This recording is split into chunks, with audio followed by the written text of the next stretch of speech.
യോഹന്നാൻ എഴുതിയ സുവിശേഷം 10-ാം അധ്യായം 14 മുതൽ 21 വരെയുള്ള വാക്യങ്ങൾ. ഞാൻ നല്ല ഇടയൻ, പിതാവ് എന്നെ അറിയുകയും ഞാൻ പിതാവിനെ അറിയുകയും ചെയ്യുന്നത് പോലെ ഞാൻ എനിക്കുള്ളവയെ അറിയുകയും എനിക്കുള്ളവ എന്നെ അറിയുകയും ചെയ്യുന്നു. ആടുകൾക്ക് വേണ്ടി ഞാൻ എൻ്റെ ജീവനെ കൊടുക്കുന്നു. ഈ തൊഴുത്തിൽ ഉൾപ്പെടാത്ത വേറെ ആടുകൾ എനിക്കുണ്ട്, അവയും ഞാൻ നടത്തേണ്ടതാകുന്നു. അവ എൻ്റെ ശബ്ദം കേൾക്കും. ഒരാട്ടിൻകൂട്ടവും ഒരിടയനും ആകും. എൻ്റെ ജീവനെ വീണ്ടും പ്രാപിക്കേണ്ടതിന് ഞാൻ അതിനെ കൊടുക്കുന്നത് കൊണ്ട് പിതാവ് എന്നെ സ്നേഹിക്കുന്നു.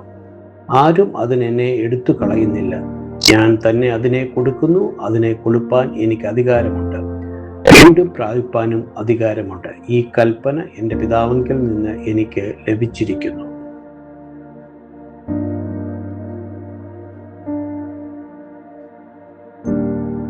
ഈ വചനം നിമിത്തം യഹൂദന്മാരുടെ ഇടയിൽ പിന്നെയും ഭിന്നതയുണ്ടായി.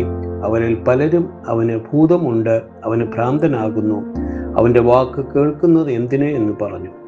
മറ്റു ചിലർ ഈ ഭൂഗ്രസ്തൻ വാക്കല്ല, ഭൂതത്തിൻ്റെ കുരുടന്മാരുടെ കണ്ണു തുറപ്പാൻ കഴിയുമോ എന്ന് പറഞ്ഞു.